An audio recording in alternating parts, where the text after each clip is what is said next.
It's story time. It's story time. It's story time.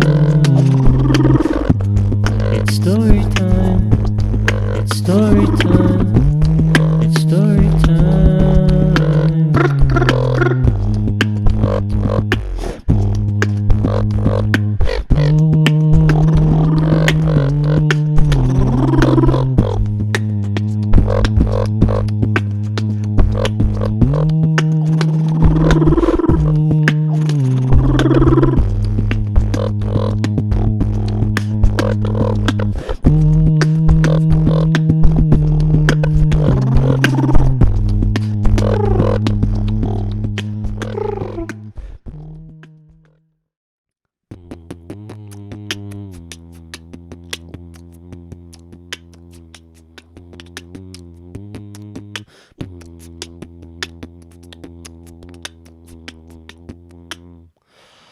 All right, we are back for episode 10. I am sticking to being aware of where I'm at in this series now. I'm keeping track of what episode we're on. Progress. As I mentioned earlier on in episodes, I am doing this for the first time, learning how to keep track of my work verbally, more so than just visually, which I'm more proficient with talking about my work through the work itself. So doing this these first several episodes, it's me trying to find a mode of thinking and a way of speaking with some of my older work. One, to practice speaking about my work, but to also listen back and rehash what exactly I was thinking at the time in this earlier series, because all of this that I'm talking about has led up to my Peillustrations. And the Peillustrations are a series that I really want to do a better job of talking about, because I want to be able to eventually write the story about these characters that are the pilots, so that eventually I can build a well thought out and well spread out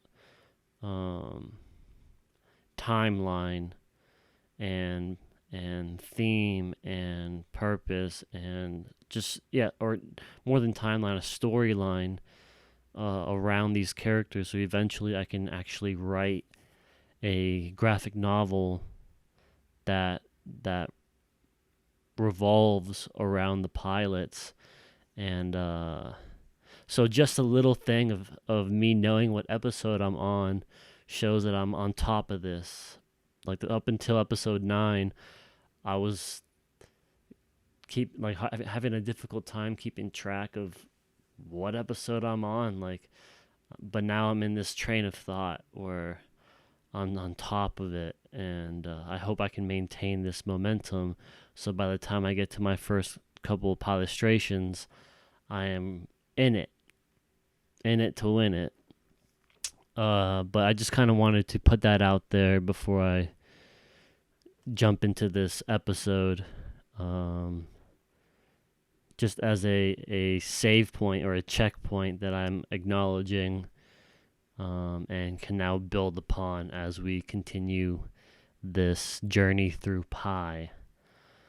But before I make the transition from this piece, Shade, to my next piece, which is titled Mind Palace, I want to do my brain shaker intro process of answering a randomly generated question. And the randomly generated question I got this morning. Side note, before I do this, it's a fun practice. We aren't asked too many obscure questions throughout the day in our lives. Much of the questions that we're asked are questions we know the answer to, or are expected to know the answer to, or are just questions we're used to, or they're just like rudimentary questions that don't mean much, but a means to an end. So go into a process of randomly generating questions and see, especially as an artist, what it could bring to the surface that's kind of buried in all of your present thoughts. It's been kind of strange for me. A lot of these questions lead into this weird synchronicity with what's going on in my new work, even though they're randomly generated, which makes me question the concept of randomness. But the question I got this morning was, where is the strangest place you have fallen asleep?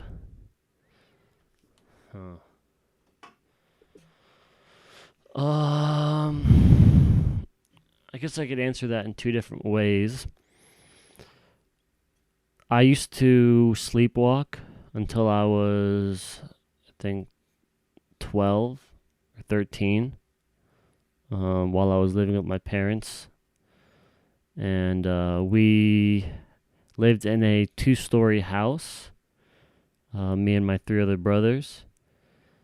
So that means we had a staircase, and I sleepwalk. So I'm sure you could put 2 and 2 together.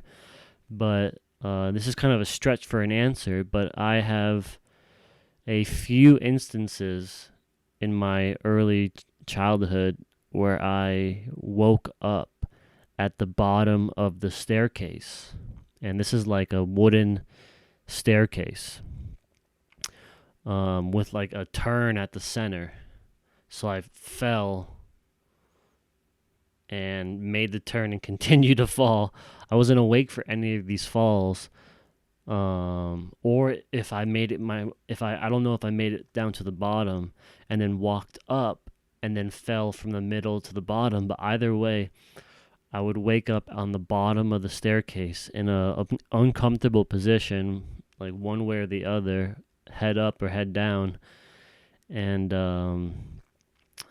among those few times that I woke up at the bottom of the staircase, I had one instance where I was at the bottom. My head was on the bottom floor, and my foot was maybe 4 or 5 steps up. So I was completely upside down at an angle, and I hear like my dad saying my name, like, "Hey, Dominic. Hey, what's going on? What's happening? What are you doing down there?" And I would wake. I thought I was dreaming, because I'm looking up, like from the bottom. I'm looking up, and I see my feet, and I almost think I'm still in my bed. But then I see that I'm on stairs, and then I see my dad like with his hand on the handrail, and none of it makes sense. And then I noticed, like as I'm trying to get up, that it's not the same as getting up from a bed. Like I have to like drop my feet, and I'm like, man, what the heck? And I remember my dad asking, like, "Did you fall?" Because this is the first time one of my parents saw me in this position. Usually I woke up before anybody saw me, but my dad was just like confused that I was on the floor at the bottom of a staircase upside down. And like, I woke up, he, asked me if I'm okay, and within, 15, 20 minutes, it was like it never happened. We moved forward, and that was kind of a typical thing to experience with me, I guess. But that's a weird place to wake up while you're sleeping. But in a more specific way, I spent, I think, 7 or 8 months living out of my car after a crazy, traumatic situation with breaking an arm and falling out of a lease with a quote-unquote friend. And I still wanted to get back out to Colorado because I had to move back in with my parents because my right arm was broken. I couldn't work. So I as I'm still healing, I end up taking my car. I made a car bed in the back of my hatchback and made drawers underneath it. And while I was living out of my car in Colorado, for several months, fell asleep in so many different places, like in the back of my car, but in public parks, in parking lots, in suburban neighborhoods, in at on cities, like, or in city like parking lots, like where I easily could have gotten towed. I was making so many risky choices to sleep because I just needed to find a place to sleep, and I didn't have enough money saved to get my first room uh, signed. I didn't have a place to sign. I didn't have enough money to sign, and I was also exploring Colorado to see what a realistic place to sign was. So I was sleeping. I think I slept in every or most of the towns that surrounded Denver, from Colorado Springs to Fort Collins, and I finally found a chill spot in Fort Collins where I found a place to sublease, and then I leased, and then I was sleeping in my own bed after that. So sleeping in my car in various cities was a strange place to fall asleep.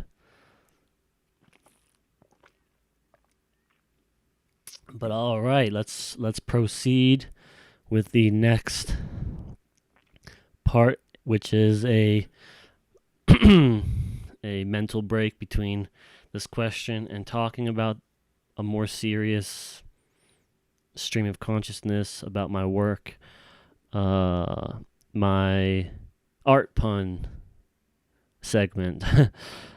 So let's see. What was the artist's motto when it came to home repairs?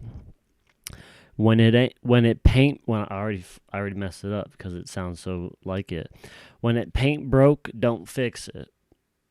Stupid. Okay, all right, moving on. So where we last were was at this piece called Shade. Oh shoot.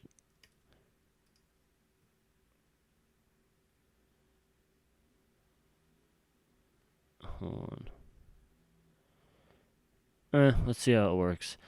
We're at this piece called Shade, where we were talking about trying to find a place of rest amongst the intense toxic energies that I was constantly chasing to satisfy some sort of mission, whether I knew what exactly I wanted out of it or not.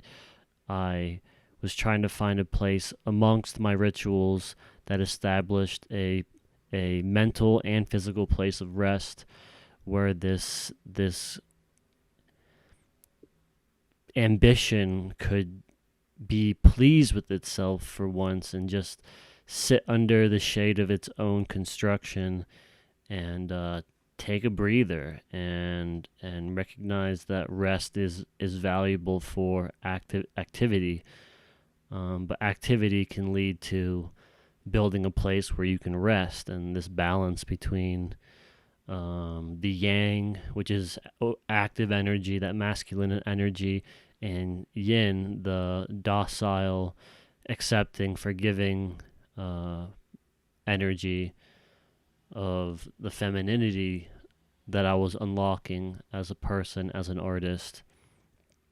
And here we built a place to sit under the shade, and it was my ritual with art and with drawing that gave me this place of rest where I could make something and see my work being done and sit back and admire it. But that only lasted so long. My dragon would get up, in minutes and be like, all right, that's cool. Let's make more. Let's make this happen more. Let's make this tree grow taller and taller and taller, wider and wider. I want a big plot of land that's shady, so I can really stretch my legs in the shade, which sounds, counterproductive, but that's just how I thought at the time. Um, but after I made this shady spot, I really started thinking about what kind of place I really needed to build so I can live within a shelter of my mind, a place where I could have many rooms and compartmentalize all these parts of myself, so that I wasn't thinking about it all at once, and I could step into a new room and handle that room, and step into the next room, handle that room, and handle things piece by piece, and then have a place within that room that was a bedroom where I could relax. And I almost like I chopped down this tree, this shady tree, to build a home that was more than shade but shelter. And that led me to the Mind Palace. Okay, I'm just making sure it's reasonably decent resolution. I tried earlier with a higher resolution, but my streaming platform did not like it, so we're gonna have to live with this. And if you ever want to see these works up close, you can always go to my website, metapie137.squarespace.com, and you can look at these pieces up close, so that you can actually see the texture of the pencil marks and all the people hidden in these elements that I'm going to be pointing out. But I took, just like that tree from earlier is built from the joints, and the joints are reflective of building a ritual and pattern, a system that can achieve some point, and that point earlier was to achieve a tree canopy that can provide shade for my overactive mind, that dragon. And I took that same intent to build the ritual, and I built this structured palace out of all of these doobies. Like, you could see a bunch of interlocking tiny ones and medium-sized ones, and then the large ones that were drawn directly from life on the bottom, holding them up as the foundation, and then a ton of them rolled up to fill like the base of it. Even the bridge is made out of it. The fencing is made out of. So I had all these facets of construction, of purpose. My ritual was building specificities. So it wasn't just one purpose. I was building a ritual of my art that could satisfy a function for this, for that, for this, for that, all these personal reasons. And it was all an effort to compartmentalize different parts of my life, so that one part of my life, like a relationship with a partner, or a relationship with a friend, or a relationship with my family, or my parents, or my brothers, a relationship with myself, a relationship with my art. I was trying to find places within my mind where they can all sit as different rooms and hold different functions. And this was kind of my solution. And I referenced a couple castles, I believe, in Germany to build my own, so that I was referencing real structures. I didn't want to necessarily make it all up. I wanted to learn from a structure to reflect on building my own. So as I produced this piece and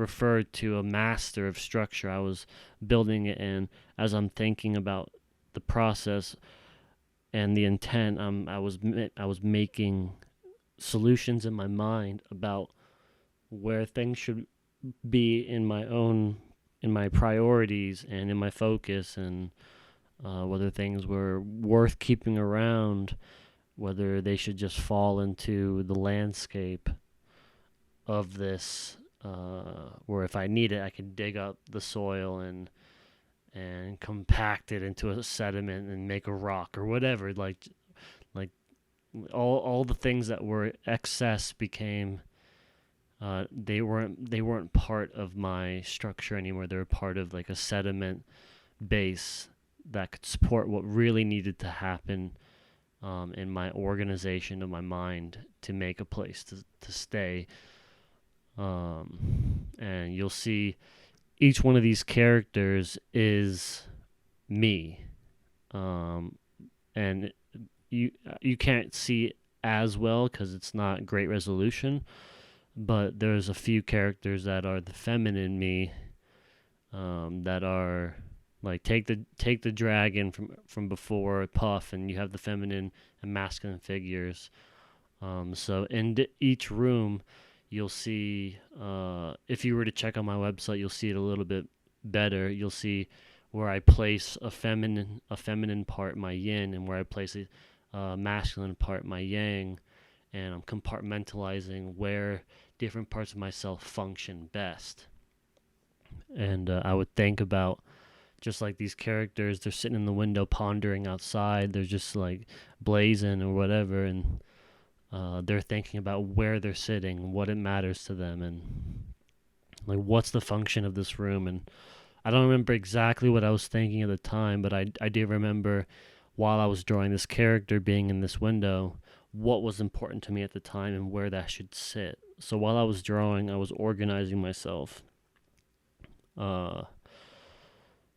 But also, you'll see this dragon. Like this is a larger meta alter ego, or not alter ego, super ego that's above the structure. Like this part of me that was looking down at all the different parts of myself and was thinking, you go there, you go there, you move here, you step out. I'll maybe think about you later. And I was like this, the creator of my mind, the creator of my mind palace, like this higher self. At least at the time, I thought it was a higher self, but it was almost like my more like the id, the ego, the super ego. It was more like my id, a primal self that was like almost like a child, like experimenting more, not knowing the right answer, but experimenting more with like a kid playing with a dollhouse and playing with characters, and they're experimenting, and they don't really know what they should do, but they learn what turns out best based on what they've done with the characters. And I felt like it was more, I thought initially while I was designing it that I was acknowledging a super ego, but I was after the fact and I saw this primal expression and how he was handling the dragon, that it was more of my id, my primal being. But you see he's holding the dragon, and to this day I don't know if that dragon was, and it could be both or either or, I'm not sure. I kind of left it open to interpretation, but I'm not sure if that dragon is like producing the structure, if I'm using that dragon, that purpose, that ambition, that life force to produce this structure, or if the life force that I was engaging was the reason that different parts of this castle were burning up, and or if burning it up was the means of me seeing what was behind. I didn't know whether building this castle was destructive or if destroying this castle was constructive to understanding underlying layers. But it also, I was experimenting with senses of scale, that you see all these details that were in the dragon, but in this element, he's a very simplified dragon. But in my mind, all of the details that I drew in any dragon up until this point were infused mentally into that shape. So I'd like to imagine that that dragon is as detailed as what I've already rendered that dragon to be, which opens up the conversation of how detailed the castle is. How detailed is that tiling on the ceiling? How detailed are the people, like, that are all like rendered, like a 4 or 5 millimeters tall. Like, they held all the detail because I was aware of these parts of myself, and then I wanted to zoom out and give them a place to be. So, like, I didn't have to be as detailed, knowing that I already rendered the detail of these archetypal figures: the dragon, the yin, the yang. Um, and yeah, I had a lot of fun. I feel like as much as I made a structure that could organize me, the process of making the structure to organize myself was also producing a maze to explore and get lost in. Like, you could start at one end and follow the lines and not know exactly how you could wind up at the other end.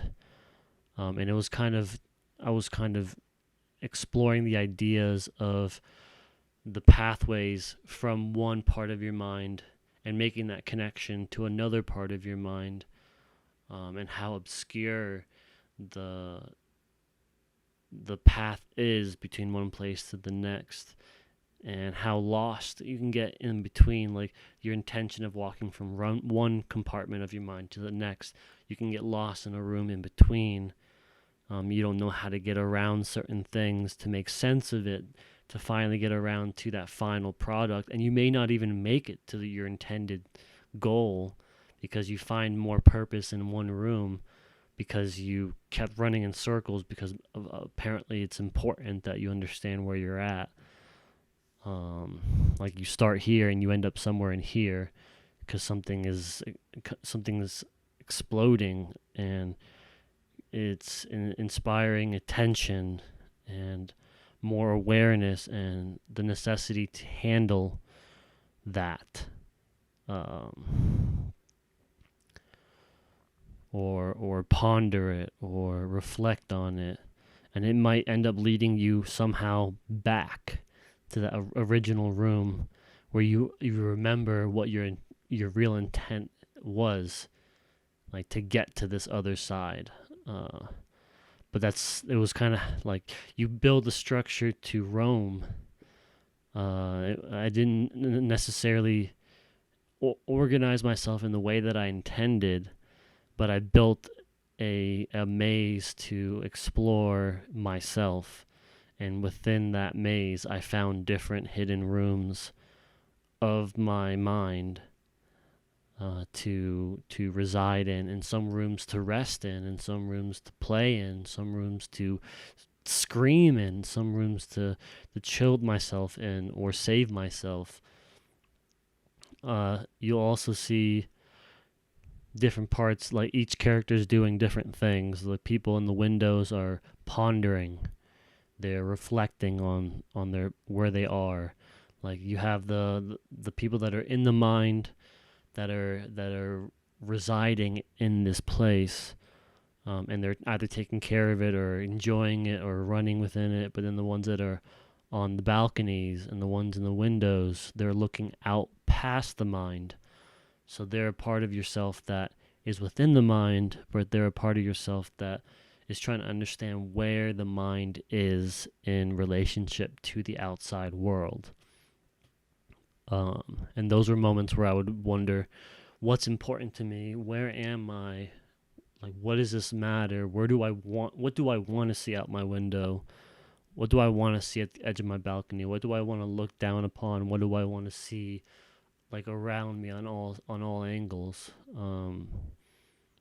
I was fortunate to give myself a place to see what was outside of, or what surrounded me, because it was so easy to get lost in my mind. My mind is such a, to this day is of, I mean, I think a lot of you can relate. Like, the mind is such a maze; it's so easy to get lost in. But it's so important to have a place where you recognize what's outside of your mind, and that gives you a place to step out and see your mind from another perspective. Um, but you'll see this character.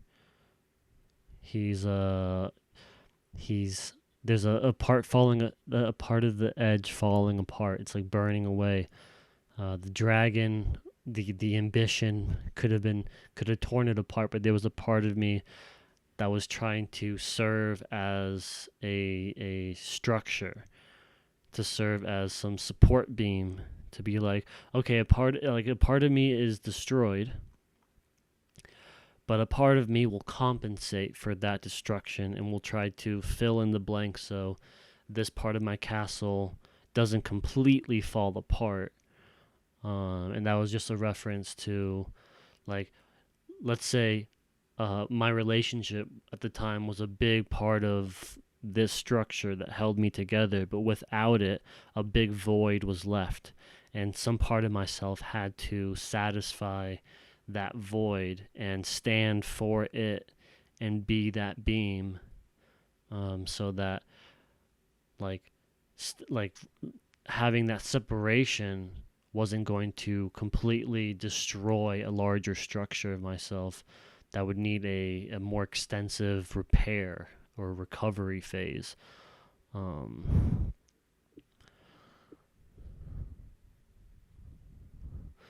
and it's funny, these parts of myself that are pondering, they're not even aware of this other side, like falling apart. They're just looking outside of their body. Otherwise, they probably freak out and run up the stairs to help them. But one part has to do this, another part of yourself has to do that, and they all hold the function.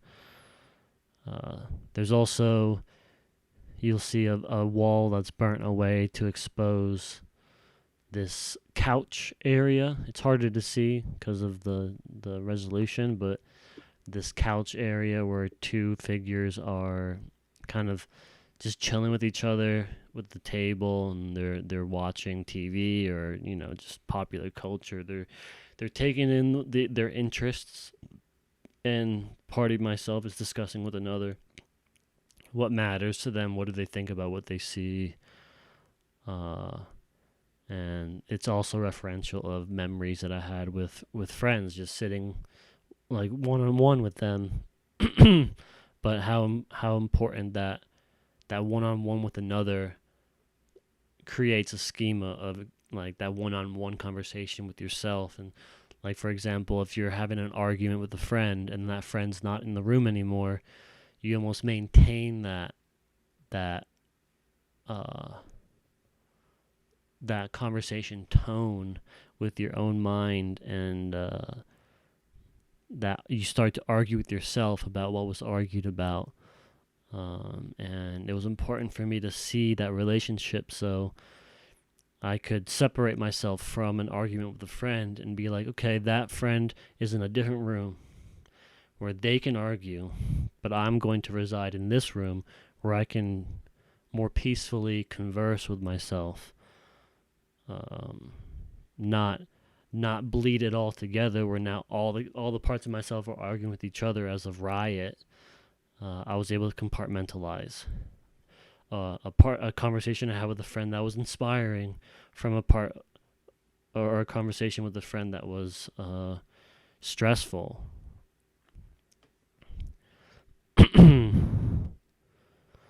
This is the front gate of the mind.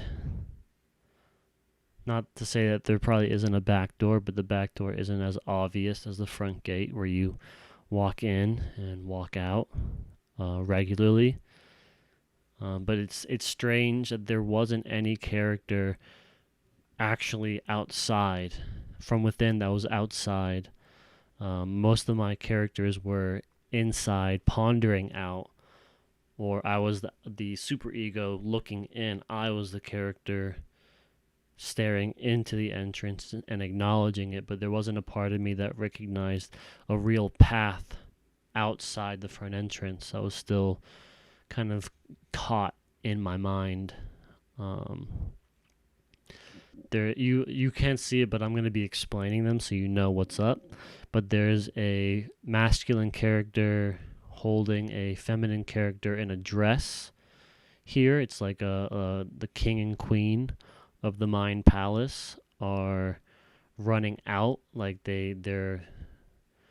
I feel like the higher selves are always in a panic in my mind. Like they're never aware if it's falling apart or not, but they're always paranoid that it is, that it's never going to be stable enough to hold their self value.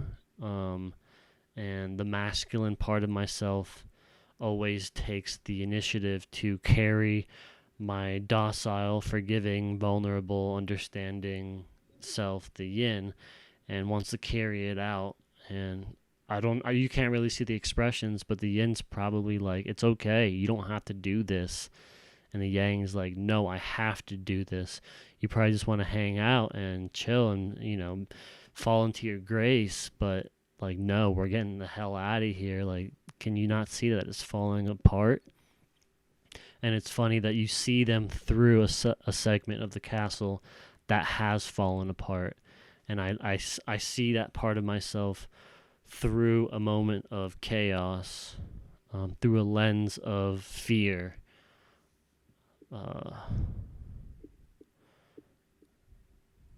It's strange to think about it now. Like, where are those people in my mind now? Where are those people in your mind? I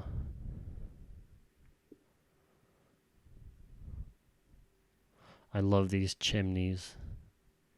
These elements of the structure that one describe the activity within, that there are people that are running the heat, they're running the AC, they're running the gas that's running the building, the lights of the building, the internal structure of the building, like its overall functioning. There's a symbol that stands for that proof of life being lived within this structure, but also the symbol of exhaust. Like with anything that you build, there is a form of exhaust.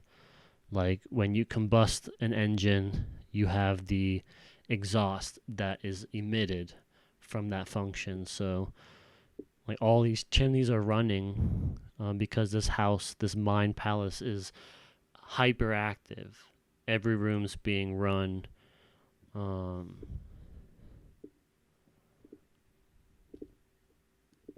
Yeah. This mind palace is alive, not necessarily well, but very much alive and running.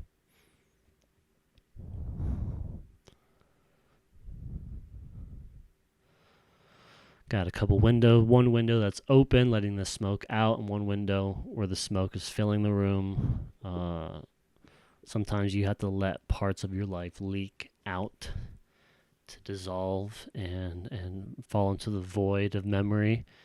Much of us kind of close the windows and sit in our own, like, not our own filth, but like in a smoky room of our thoughts, and we don't let the air in and rustle that air so it can cleanse our mind. We kind of keep it enclosed, which that's part of my thought process, where I don't know if the dragon's burning away these segments to force these places where it can let things in and out, let the air blow through, or if parts of my life were forcing that, because if I didn't, this mind palace would blow up because nothing is being let out. So I don't know if life is tearing apart at this mind palace to expose things for constructive purposes, and if the dragon is the one uh, getting to that place and mending it, and that dragon is looking up close to see what's going on inside and then mends it with a new awareness of what's going on inside. But in that moment of self-reflection through awareness, you're allowing the air, metaphorically speaking, to come in and the smoke inside to escape.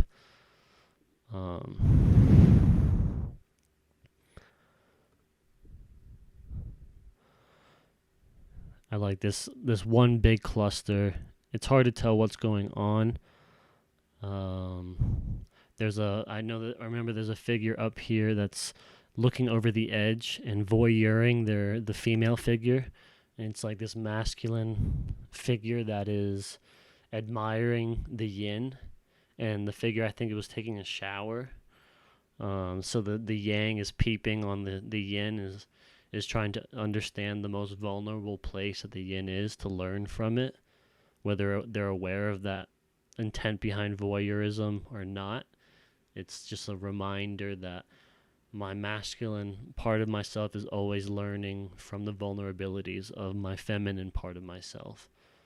And the feminine part of myself is just, casually and gracefully doing what she needs to do to render herself clean and to handle her filth, that can come about from the yang's like hyperactivity. There's also a character that you can't really see, but maybe you'll see more as I describe it. There's a character at a desk that's kind of near the center of this large architectural design, and it's this character that's at a desk with its pencils on the desk scattered, and it's head down, trying to make sense of all of this. And at the heart of all of this mind palace, there was a part of myself that was using art as a means of constructing this place, or understanding its construction, understanding its support beams, and it's just its architectural structure, like what makes it function. And they're almost like redesigning it constantly. And maybe it's that artist that is the reason the castle's falling apart here, because they want to change that part of it, and then the dragon comes through with that ambition and does the work to make it new and improved. The artist in me is constantly redesigning myself through self-awareness.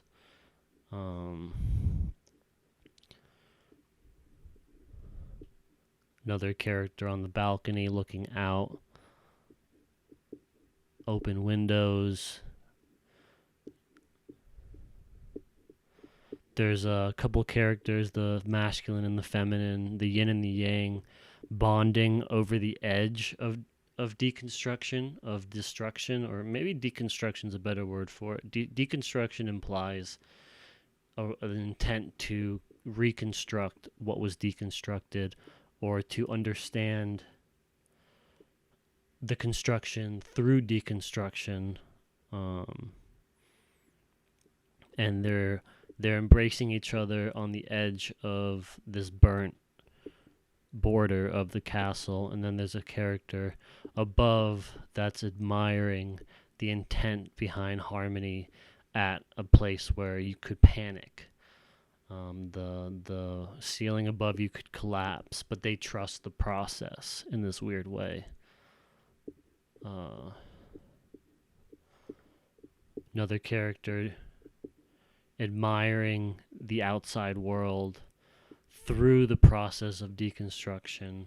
You can't really tell, but I'm aware of all of these figures. I place them all there. It's weird that I know so much about what's going on here, even though it's been almost 10 years since I drew this piece. the Mind Castle. I wonder what the Mind Castle looks like now. It's weird to visualize it. Like what has this artist done since this moment in time? I've kind of been building it with a different technique these days. Maybe one day I'll render that castle in a new style, or recognize it in a new style. Um, some of these things will be impossible to see with the current, pixelization of the resolution that allows me to roam around this with the streaming platform that I chose, so I can record this on my screen. But you're just gonna have to trust me that in all of these textures, and these textures are rendered from the nug that I was I was consuming at the time, and the nug that wound up filling these joints that were the main foundational, like the crux of the castle.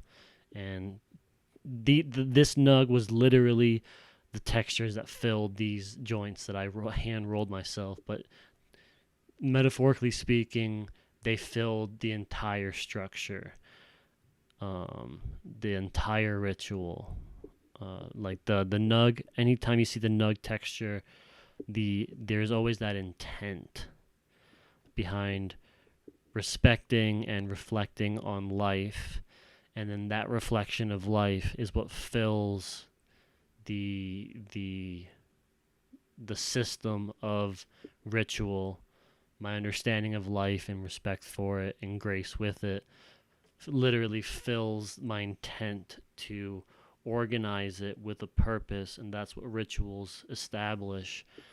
But within these textures, I hid all of these characters that were more holistic parts of myself I will probably never find a real systematic place for, but I respect like their raw energy and raw nature, and how important it is to have that border of natural awareness that surrounds and is the sediment that could be used to construct something. Like you take a mountain and you build a brick, and then with that brick derived from the mountain sediments, you build a structure that resembles the epicness of the mountain, but with your own intent.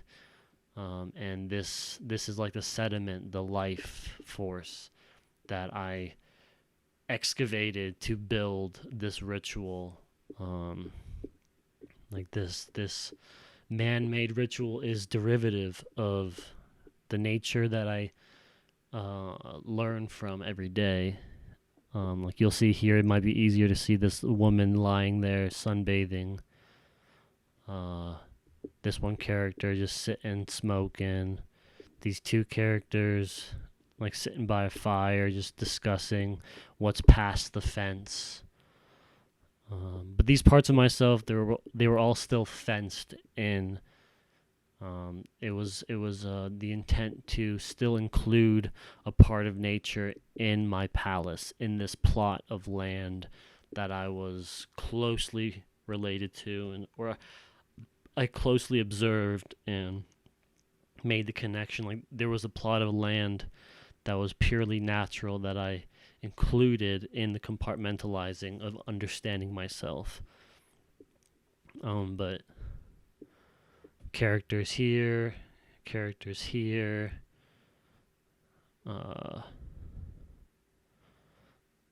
like again, characters that were bonding, like the yin and the yang, getting to know each other and harmonize with each other, somewhere in nature. But there was also the yin and yang that were harmonizing with each other on the edge of destruction. And then the yin and yang understanding or observing and admiring each other within the structure. The yin and yang trying, like, understanding their roles as their higher selves, as they're looking like they're escaping the mind palace. They have all these intents that harmonize them. And then you have this, I love putting the groups of people that they're all holding each other's hand, like doing like a sing song. And they're having a mind picnic at the edge of the mind palace. But again, they're all within this fenced area. And then, we learn later on what's outside of this moat. I start making pieces that discuss what surrounds the mind palace and these experiences with other people in my life, and I start entering their realms of mentality. But I had to understand my own mental structure before I explored, so I always knew that I had a place to come back to that I understood the nature of, so that if I, got too lost out in the world, I had a place to come back and rest and shelter myself in what I understood about myself in comparison to what I was learning about others as I explored the out of the boundaries of my understanding of myself. There's this moat of oil and this bridge that no one is crossing consciously here. There was no intent to cross here. There was only the intent to build a place that was protected from the outside world and was constantly being built and deconstructed and built and deconstructed. And maybe even rooms were like extensions of the palace were being built. It's hard to say what's going on behind this surface level image, this angle of the palace. There's much more that is unseen from this angle. There are so many rooms that are unseen. The whole other side of this castle could still be under construction, where this figure is standing.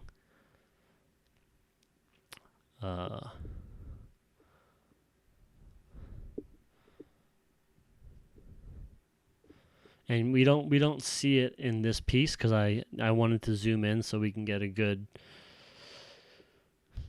perspective with somewhat decent resolution. But this piece has maybe a foot, like 8 inches to a foot, that surround from the edge of the line work to the edge of the paper. So this mind palace is technically floating in a much larger void. It's part of the protection. This I wanted to give my mind space to be itself. So that space was a form of protection, like a moat. There's the moat that directly surrounds it, that has a bridge that is like anyone crossing the bridge would be seen. But anyone entering my space would be seen from a mile away, with the intent of creating this blank space that molded the entire understanding of myself. But I also wanted to give myself like a place of rest, and that space was really important to have here, because myself I'm full of chaotic energy, and it was important to have almost 10 times that space of grace where nothing needs to be touched, that surrounds me, almost like the sun is a big ball of energy, just hyperactive gas, hot gas, and then around the sun is a huge plot of dark matter that is untouched. But that's what keeps the sun safe, or things safe from the sun. So I don't even know who I was protecting with the intent. Maybe I'm protecting myself because I'm protecting myself from others and the engagement with others, and what that could do to yourself, and understanding of yourself.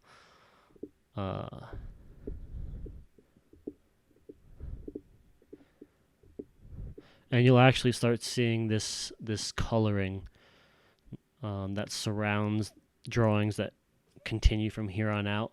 I was taking the substance, the life force that I was rendering here, all of that texture, all of the actual reference, the motif, and I would smoke that and exhale the smoke over a stenciled piece of paper in this big box that I made where it can keep all the smoke in, and then the smoke would fall upon the surface and it would stain the space around. That's why there's this stenciled white around like a halo, where it was untouched by that intent. Like this is all life that's rendered and observed and studied, and that's what the mind does.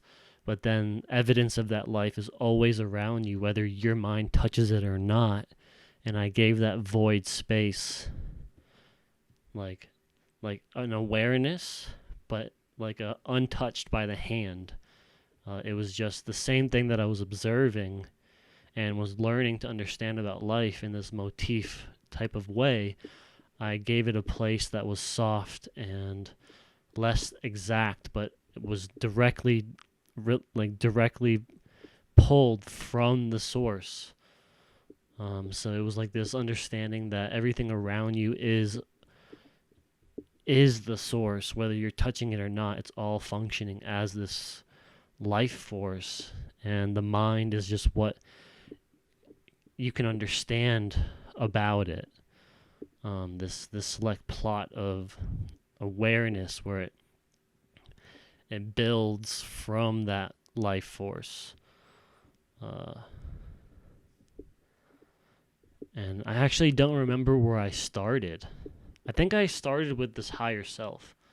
Like I drew this being, and then as I rendered this being, I built the structure that it was trying to understand and build or destroy. And then I moted it, and then I created a moat, and then I smoked the larger moat.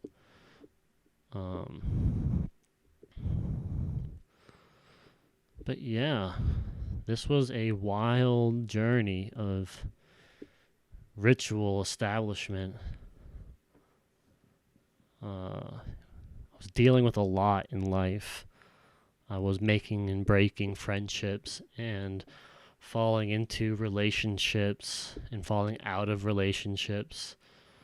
And in college at the time, having arguments with teachers, having arguments with my family, bonding with my brothers in different ways I didn't anticipate. There's so many things happening within the rooms of my mind. But I keep wondering now, in hindsight, what this castle looks like now. This is just a photograph that I took of myself in this moment, but it's a place within myself that I'm sure has evolved in this weird metaphysical way where who knows how the structure has advanced.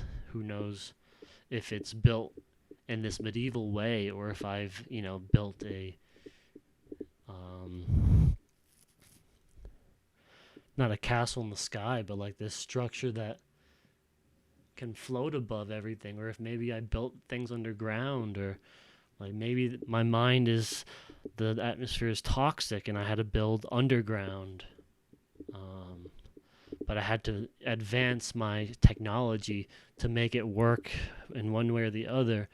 And I wonder if I could even see my castle, or if it's hidden in the clouds, or under the ground, or behind a strange dimensional veil, or like I'm leaving this episode wondering about the construction, the technique I've used to build the current place that my mind is speaking from now, and also if I have a better understanding of this dragon that I'm using as a tool, or if I'm even using the dragon anymore.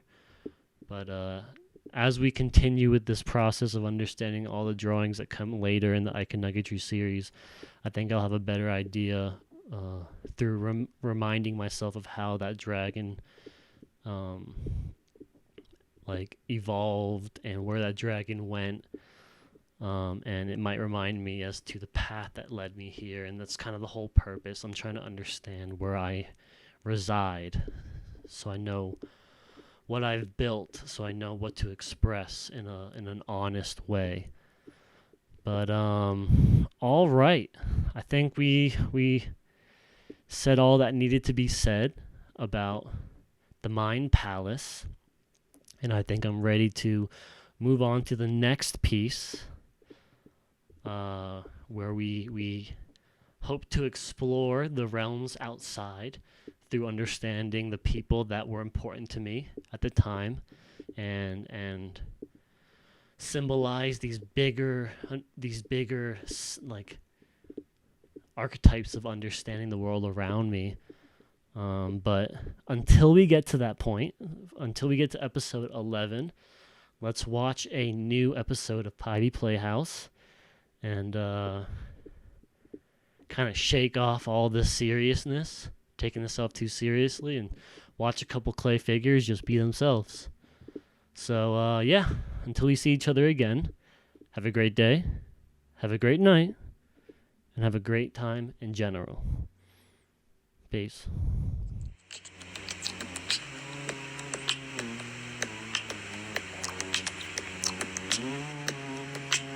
Yo, wake up. Number 1. Get up, boy. Blueberries behind some jams. Oh my god, shut up. I'm so tired. Come on, number 1. Get your thinking cap on. Got some jams to listen to.